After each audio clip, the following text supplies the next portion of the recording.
Chapter 29. The Writing on the Wall. A Death Day Party? Said Hermione. That sounds fascinating. I've been reading up on ghosts lately.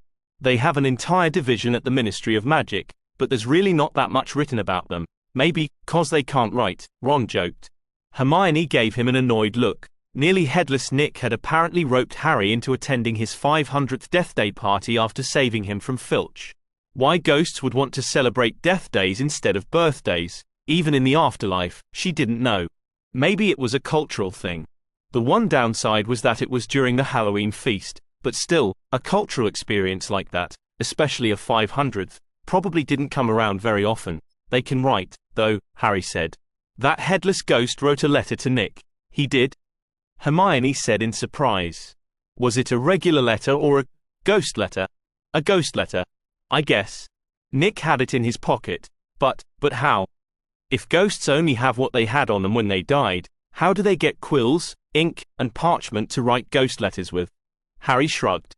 Of course, he was muggle-raised and wouldn't know, and Ron didn't seem interested. Well, anyway, it'll be really interesting to see how ghosts live. Or, afterlife. I doubt it, Ron countered. Sounds dead depressing to me, Hermione groaned. Maybe you should leave the jokes to Fred and George, Ron. I'm serious. No one bothers to look into how the house elves live, and yet they have a whole society of their own. I wonder if it's the same for ghosts. Well, I guess we're gonna find out, like it or not. For the boys, it turned out to be closer to not.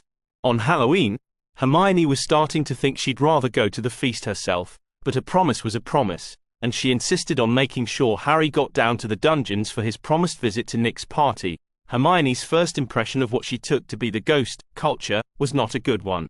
It seemed to be focused on being as eerie as possible and as dreary as possible at the same time. The presence of so many ghosts by itself gave an icy chill to the dungeon, and Hermione mentally kicked herself for not thinking to wear her cloak. The tall, black candles burning with blue fire, possibly the cool bluebell flames, did nothing to warm it, but just gave a disturbingly ghostly pallor even to the faces of the living. There was an orchestra, consisting of 30 ghosts, all playing musical saws, and not playing them very well, she thought.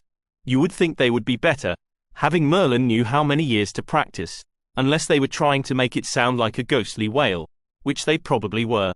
Either way, most of the hundreds of ghosts in attendance had no problem waltzing to the dreadful sound. Harry suggested they keep moving in order to keep warm, which seemed like a good idea. They wandered the large dungeon, weaving in between the ghosts both out of courtesy and to avoid their icy touch. All three of them started to think coming here had been a mistake when they saw the food, even if Hermione hadn't been expecting much to start with. I thought they might have something edible, she said when she saw, or rather smelled, the table that was laid out. You know, for the living guests. What living guests? Ron said. We're it. It almost seemed like a pantomime of a party for the living, trying to relive the old days instead of finding something new to do. The meat and vegetables were obviously left out to rot since September, maybe even August, and the cakes looked like they'd been set on fire for a while, all to give them a flavor strong enough that the ghosts could almost taste it. The most interesting part of the party was meeting all the ghosts from outside the castle, like the Wailing Widow from Kent, even though a lot of them acted clinically depressed. Of course, Hermione was starting to feel depressed herself in this atmosphere. They were still making the rounds when the ghost of a glum-looking girl with thick glasses and lanky hair hiding her face glided over to them. Oh, hello, Myrtle, Hermione called to her. How are you? It's nice to see you out of your toilet. Myrtle sniffed morosely. Harry, Ron, this is Myrtle. I don't think I got your last name. She haunts the girls' bathroom on the second floor. You haunt a bathroom? Ron blurted out. Myrtle started keening softly and said, It's none of your business where I haunt. Don't upset her, Ron, Hermione told him. She likes her privacy. No one ever goes in that bathroom, because she keeps flooding it. An obnoxious voice cackled, and Peeves the poltergeist swooped in on the conversation dressed all in bright orange. In fact, he was probably the brightest thing in the room. Peeves, don't, Hermione said. Oh ho. Finally made a friend. Have you, Myrtle? You like moaning Myrtle, do you? Peeves said, gliding up in Hermione's face. She backed away from the poltergeist. I just think she needs a little help. Oi! You hear that, Myrtle? You're the charity case. Peeves yelled. No, that's not what I meant. But Myrtle was sobbing. Now, I don't need your help, she cried. I know when I'm not wanted. Myrtle, don't listen to Peeves. He's like that to everyone, but everyone else is the same. Fat Myrtle. Ugly Myrtle. Moaning Myrtle. You forgot Pimply. Peeves cackled. Myrtle gave a loud wail that made the wailing widow blush and fled from the dungeon with Peeves zooming behind her. Oh dear. She really deserves better, Hermione told Ron and Harry. She was bullied for being Muggle-born when she was alive, and now she has to put up with Peeves. Yeah, well, so do the rest of us, Ron said. The party didn't get any better from there. Nearly headless Nick was just about to give his speech when the headless hunt rode in on a dozen ghostly horses. Nick's resentment of the properly beheaded ghosts was clear, and Sir Patrick Delaney Podmore looked like he was loving it. To add insult to, well, injury, they completely ignored Nick's speech and played head hockey the entire time. Apparently, even ghosts had bullies. By then, Ron and Harry had had enough, and Hermione had to agree, so they made a quick exit. Honestly, I don't understand why he keeps trying, Hermione said once they were out of earshot. I mean, I know he'd very much like to join, but it's a sporting club that he's not physically capable of participating in, or, I mean, you know what I mean. You'd think that after 500 years, he'd find something else. Who knows? I didn't understand anything they were doing, said Ron. And where do the ghost horses come from, anyway? She continued. Horses aren't magical creatures. But Ron and Harry didn't know any more about ghosts than she did. She'd have to look it up later. Feast is probably over by now, Ron said glumly. Come on, we're going to the kitchens, Hermione said. When I realized the party was at the same time as the feast, I went up and asked Sonia to save our food for us, eek. She squealed as Ron grabbed her in a hug. You're brilliant, Hermione, he said. Thank you, she said primly. Only took you a year to notice. Hey. Did not. They turned in the direction of the kitchens, but suddenly, Harry stopped and started looking around fearfully. Harry, what is it? Hermione said. Quiet, it's that voice again, he whispered. Listen, she did. I don't hear, shut up a minute. He cut her off rudely. Then, he started running for the stairs. This way, he yelled. Hermione and Ron had no choice but to follow. They didn't know what had got into Harry, but Hermione, at least, hadn't forgotten what happened the last time her friend had gone this crazy. She had her wand at the ready. Harry sprinted past the entrance hall and up to the first floor with his friends struggling to keep up. Harry, what's going? Ron started. Shush. Harry hissed. It's going to kill someone. What? Hermione yelled, but Harry didn't hear her. He sprinted up the next flight and clear around the second floor. Hermione had a brief vision of what had happened last Halloween and how Quirrell had tried to kill someone then, namely her. Was it happening again? Was Professor Lockhart evil? Too, maybe, Merlin forbid. They turned into a dead end. The last passage ended with no sign of whatever murderous thing Harry had been chasing. The only thing down there was Myrtle's bathroom, and, look. Hermione yelled. There on the wall, in crimson, foot-high letters, was written. The Chamber of Secrets has been opened. Enemies of the air, beware. What's that? Ron said nervously. For a moment, Hermione thought he meant the large puddle of water on the floor. But as they walked closer, Hermione realized it was something else. Filch's cat, Mrs. Norris, was hanging motionless by her tail from a torch bracket, stiff as a board. We gotta get out of here, Ron hissed. But can't we help her? Said Harry, and get caught by Filch. No way, but it was too late. The feast had just let out, and half the school was coming up to this corridor from the Great Hall. In seconds, the trio was surrounded. Suddenly, there was a commotion, and Draco Malfoy pushed to the front of the crowd, his face flushed. He took one look at the message and the frozen cat, and then he grinned evilly and pointed directly at Hermione saying, Enemies of the air, beware. You'll be next, mudbloods. Hermione stared at Malfoy like a deer in headlamps and tried to keep her breathing even. She had a sudden urge to run away, but she was cornered by Filch and then by several teachers. The next few minutes were something of a blur. She barely registered Filch threatening to kill Harry, Professor Dumbledore arriving and leading them to Professor Lockhart's office, and Professor Lockhart sounding suspiciously like he was bluffing about knowing what was going on. Her mind was spinning, trying to figure out what Malfoy meant and how he was involved. She was coming up empty. The Chamber of Secrets bit sounded familiar, though. I didn't touch Mrs. Norris. Hermione snapped out of it when Harry spoke up for the first time. She had barely caught that Mrs. Norris had not been killed, but petrified by some dark magic unknown. And what's a squib, anyway? You know. You saw my Quickspell letter. Filch snarled. Wait, Filch is a squib. Hermione thought. She knew all about the blood purity categories from her reading. That would explain a few things. Despite the seriousness of the situation, the wheels of her mind started turning, but the circumstances are most suspicious. It was Professor Snape, stepping out from the shadows, his robes billowing behind him, even in the still air. How did he do that? Hermione wondered absently. Why weren't the three of you at the Halloween feast? They explained about the Death Day party and that there were hundreds of witnesses to where they were, albeit none of them living. We were heading to the kitchens to get some real food when Ron started, but Harry elbowed him in the side. The kitchens? Snape said triumphantly. Then why were you on the second floor? Because. Harry grasped for an explanation. Because it was freezing in that dungeon, and we went for a walk to warm up. Hermione jumped in, wiping the grin off Snape's face. Snape frowned and tried a few other tactics to get them in trouble, but Dumbledore let them go soon after that, with an assurance that a draft made from Professor Sprout's mandrakes could cure Mrs. Norris, although it would have to wait until spring. Come on, curfew's late tonight, Hermione said. We still have time to get dinner. Do you think I should have told them about the voice? Harry whispered along the way. No, said Ron. Even in the wizarding world, hearing voices isn't a good sign. But you believe me, don't you? Of course we do, Harry, Hermione said soothingly. You were right last year, weren't you? It must have something to do with whoever did that to Mrs. Norris. It's the only thing that makes sense. And what on earth is a squib? The opposite of a muggle-born, Hermione explained. A person from a wizarding family with no magic. Ron started sniggering. Yeah, I reckon Filch must be a squib if he's trying to learn magic from Quickspell. Explains why he hates the students so much and always makes us clean stuff without magic. It's too bad, Hermione said.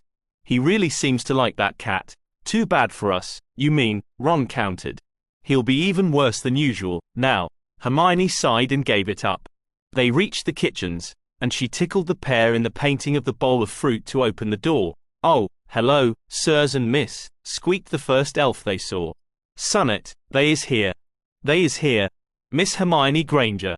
And Harry Potter and Ronald Weasley, sirs, Sonia squeaked, running over to them. We has your food ready for you. It is being over here. She led them to the duplicate high table. Thank you, Sonia, Hermione said as she sat down at her plate. Yeah, thanks, Sonia, Ron barely had time to say before he dug in. You is being very late, sirs and miss. Was you enjoying the ghosties party? No, the party was pretty dreadful, honestly, Hermione said. We got held up afterwards. Something bad happened. Sonia's large eyes grew wider than usual. Is this the bad thing you was warning us about, Miss Hermione Granger? It might be, Harry said, remembering Dobby's warning. Filch's cat, Mrs. Norris, got petrified, somehow. Filch and Snape thought we did it, but we didn't. And there was a message on the wall. It said, the Chamber of Secrets has been opened. Enemies of the air, beware. Most of the elves within earshot gasped. A few of them even dropped their cleaning implements. They all started whispering to each other, the Chamber of Secrets. The Chamber of Secrets. The message is saying the Chamber of Secrets. Sonia asked. Hermione wasn't sure she had ever seen the little elf more frightened, except maybe when she mentioned freeing the elves when they first met. Yes. Do you know anything about that? I think I remember reading something about it in Hogwarts, a history. It is being an old story for elves, and wizards, too, miss. Sonia's grandmama knows it best. Sonia will get's grandmama Tilly. And she popped away. The children stared at each other. Well, something's got them riled up, Ron said. About a minute later, Sonia popped back down to the kitchens with Tilly in tow. Even the normally calm Tilly looked disturbed, and she ran up to the table and said, Harry Potter, sir, is the message really saying the Chamber of Secrets has been opened? Ah, yeah, that's what it said. What is the Chamber of Secrets? Oh, it is being a long story, sir, Tilly said. Can you have a seat? Hermione asked, patting the table beside her. Tilly hesitantly climbed up and sat on the table so that she could speak to them at eye level. Sonia followed suit and sat beside her. You is knowing about the founders of Hogwarts, sirs and miss, Tilly began, Godric Gryffindor, Helga Hufflepuff, Rowena Ravenclaw, and Salazar Slytherin. Gryffindor was being a most powerful warlock and was being friends with Hufflepuff, who was a great healer.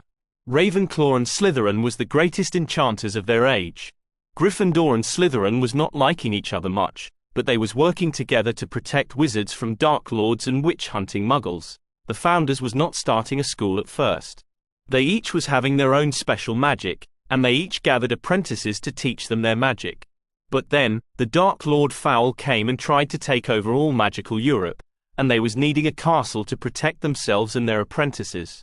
They was choosing here in Scotland to build the castle because there is more magic here than anywhere else in Europe, except in Russia, or Tilly is thinking it was Russia. It might be in one of the new countries. But Lord Fowl was wanting this place, and they was not wanting him to get it. The founders worked together to build Hogwarts Castle. Ravenclaw and Slytherin made the best stone circle in the world to build the foundations and tap the earth magic, and Gryffindor was designing the battlements, and Hufflepuff was designing the living space. At first, it was just being the West Wing, but Helga Hufflepuff was buying many house elves from masters who did not treat them well, to work at the castle, and she made her own elf, Hooky, the head elf. The founders was fighting Lord Fowl for many years, and he was besieging the castle, but they was keeping him out, and Slytherin was knowing the most about Lord Fowl's dark magic and defeated him. After Lord Fowl was defeated, the founders stayed at the castle. They was learning from their apprentices that many young witches and wizards was orphans from the war, and many more was needing a safe place to learn magic, far away from witch hunters. So the founders started teaching all the children who was needing it, and soon, there was so many children that they decided to turn the castle into a school for all the witches and wizards in Britain and Ireland, and they built the East Wing for all the classrooms. And that is being Hogwarts School of Witchcraft and Wizardry. Yeah, this is all real fascinating, Ron said. But what's it got to do with the Chamber of Secrets? Tilly shrunk and said, Tilly will explain. That was it. Salazar Slytherin was disagreeing with the other founders from the start. Slytherin was not liking Muggle-born witches and wizards. He was worrying they were loyal to their Muggle families and was not trusting them. He never picked them for his apprentices or students, and he was thinking the other founders should not, either. But Godric Gryffindor was saying they should. And Slytherin let him for many years, until 1058. 1058. Hermione said in surprise. Yes, Miss Hermione Granger. What's so special about 1058? Asked Ron. That's the year after Macbeth died, when Malcolm III became King of Scots. Harry and Ron gave her blank looks. Don't you read Shakespeare in the wizarding world? Macbeth was aided in taking Malcolm's rightful throne by 3 witches, and I'm sure Malcolm didn't like that. Oh, the boys said. That is being right, Miss Hermione Granger, Tilly continued. The witch hunts grew much worse under King Malcolm, and Slytherin was wanting to expel all the Muggle-borns from Hogwarts so they could not tell their families about it. Gryffindor was not wanting to. He said pure blood should be friends with Muggle-borns, and then they would be loyal. They could not agree, and at the end, they duelled over it. They was old men, then, as old as Professor Dumbledore. Rowena Ravenclaw was dead, and Helga Hufflepuff was sick and could not duel anymore, but Gryffindor and Slytherin duelled like Professor Dumbledore. The whole castle and grounds was shaking, and Slytherin was using dark magic. They duelled so hard that they knocked down the first astronomy tower. The children gasped. What kind of duel would that have been like? Gryffindor fought Slytherin to the edge of the wards because Gryffindor wanted to expel Slytherin from the grounds. But they were stopped there, and he could not do it.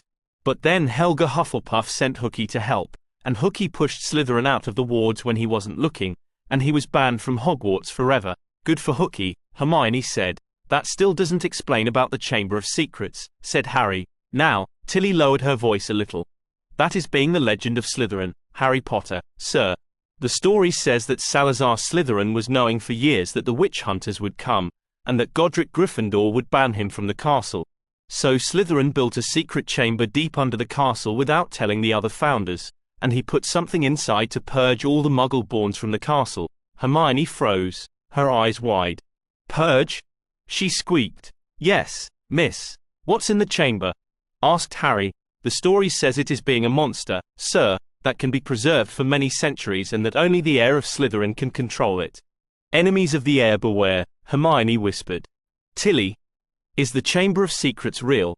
None of we elves has ever seen it, Tilly said. And no headmaster has ever found it. But Hogwarts is always having more secrets. Salazar Slytherin would not have wanted elves or headmasters to get in, only his heirs. The Chamber of Secrets could be here somewhere still. Hermione lost her grip on her knife and fork with a clatter. Is you okay, Miss Hermione Granger? Sonia asked worriedly. Hermione realized her hands were shaking. It was Malfoy. He said, You'll be next, mudbloods. And Muggleborns are the enemies of the heir. Malfoy? Ron breathed. You think he's the heir? I don't know. It seems too obvious. He's from a well-known and well-documented family. But, Harry, Dobby said there was a plot. Right? Yeah, so maybe Malfoy's in on it. Maybe he knows something. Yeah, I bet he does, Ron chimed in. Who else thinks Muggleborns are scum as much as he does? So what do you want to do about him? Hermione sank back in her seat. I don't know. The sounds of conversation in the kitchen ceased, leaving only the scrubbing of pans and the mopping of floors. Finally, Harry said, Say, Tilly, when Dobby came to my relative's house, he didn't look like he was being treated very well by his masters. Is there anything we can do to help him? Tilly frowned as curious whispers broke out among the other elves. Sometimes wizards is buying elves who is not treated well, like Helga Hufflepuff, but some wizards is not selling their elves so they cannot reveal their secrets. I bet Dobby's masters wouldn't sell him. Then, Harry said. He had to punish himself when he almost revealed their secrets. Several of the younger elves, including Sonia, whined in surprise at that, but Tilly and many of the older elves nodded knowingly. Apparently, that wasn't unheard of. Finally, they finished dinner and said good night to the elves. They had just enough time to get back up to the tower before curfew. Hermione tried to hide the fact that her hands were still trembling. Wow, I never knew Slytherin was the one who started all this pure blood junk, Ron said as they walked. Right, Hermione replied uneasily. The funny part is he wasn't like Malfoy, just thinking the pure bloods were better. He was worried about the witch hunters. Yeah, but it's still his fault. Honestly, if the Sorting Hat had tried to put me in Slytherin, I would have just got back on the train and went home. Hermione didn't respond to that, but she saw a very uncomfortable, maybe even scared look cross Harry's face, and she remembered a certain conversation she'd had over a year ago. Harry, she started, but he just shook his head. What? You okay, mate? Ron asked. Hermione shot him an ugly look. What? What did I say?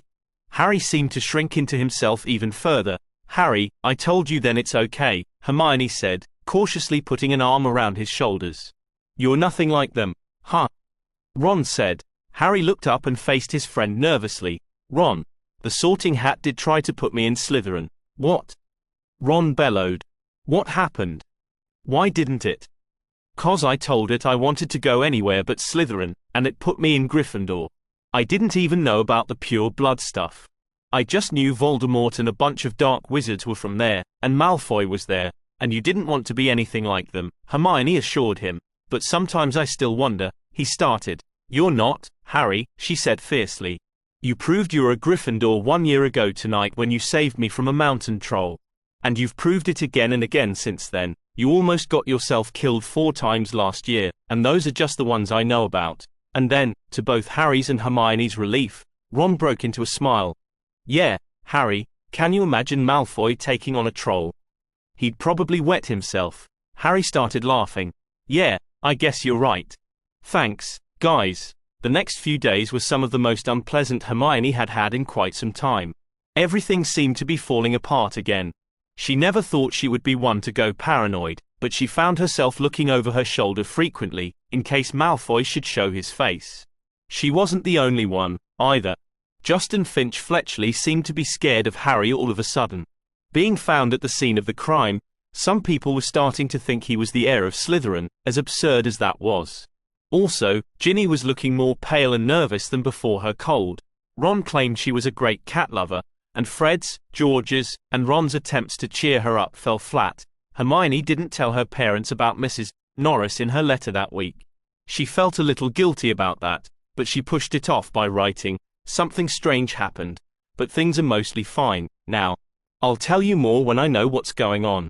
That should be good enough for the short term. She spent all of her spare time the rest of the weekend in the library, followed by reading in the common room until the wee hours of the morning. As per her own advice, Lavender and Parvati had tried to make her come to bed, but she actually told them off this time. She was trying to find out what kind of horrible spell or monster or demon could petrify a cat like that, but as always, finding anything obscure in the Hogwarts library was like looking for a needle in a haystack. In the meantime, she noticed a lot of people putting their names down on a waiting list for Hogwarts, a history, and she thanked her lucky stars for Tilly. She'd had to leave that book at home to make room for Lockhart's tomes and would have been most unhappy that she couldn't get hold of it. Remembering that they'd found Mrs. Norris near Myrtle's bathroom, Hermione asked Myrtle if she'd seen anything, but the distraught ghost had been crying too much to pay attention to anything at the time.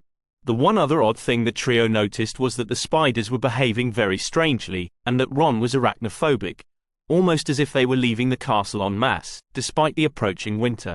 What that could have to do with anything they didn't know, but Hermione mentally filed it away for future reference. It was in this high-strung and sleep-deprived state that she sat down with her Arithmancy study group on Tuesday afternoon. "All right, properties of triangles, everyone," Roger Davies said as he joined the table in the library. "Right, simple enough," Hermione said, and immediately regretted it.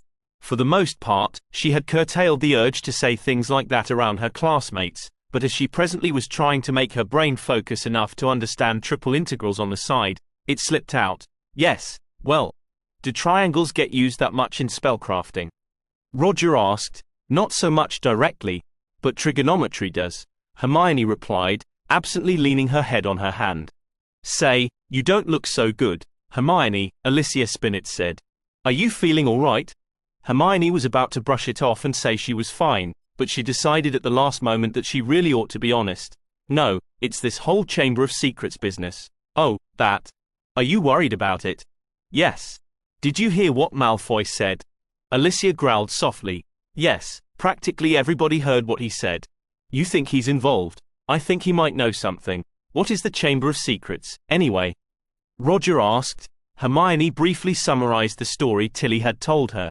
"And, supposedly, the heir of Slytherin will come back someday and purge all the Muggle-borns from the school." "Wow, that's a pretty nasty story," said Cedric Diggory. "But I wouldn't worry about Malfoy too much. He's probably just posturing, like always." "Maybe, but Cedric, something happened to Mrs. Norris, and even Professor Dumbledore couldn't fix her." "Yeah, about that. So you were with Harry the entire time on Halloween?" Cedric asked nervously. "Yes," she said firmly. "We didn't know anything had happened until we stumbled on Mrs. Norris, and she was already petrified." "Okay, well, I'll try to make Justin understand. He's been really worried thinking Harry is the heir of Slytherin, but I really didn't think he would do something like that." "No, he wouldn't. But apparently, there's someone around here who would. I don't like it. I'm worried. It's like I'm just waiting for the other shoe to drop, and I just wish I could do something." "Like what?" asked Alicia. "I don't know. I need more information, really, better information. But only the Slytherins would have a chance of that." "Well, good luck getting anything out of them," said Roger. "Slytherin's all about secrets and lies." "I know. Oh, let's just get to work. Triangles, right? Well, I was thinking maybe we should skip down to the part about breaking down the arithmantic components of the softening charm," Cedric suggested. He smiled at Hermione. That was a little more up her alley. She smiled weakly in return and helped them through the procedure. Hermione's mind was taken off the recent events for a little while, but no longer. The stress was getting to her pretty badly, but as she lay awake in her bed that night, things changed. Something that Professor Snape, of all people, had said in an offhand remark a few weeks ago came back to her, and a plan started to form in her mind, an insane plan. An impossible plan. There were at least 3 things she needed to get hold of to have even a chance of making it work. But then again, as she thought about it, none of them seemed insurmountable. Even so, it was dangerous, desperate, and very against the school rules, if not outright illegal, and right now, she was too worried about the heir of Slytherin to care.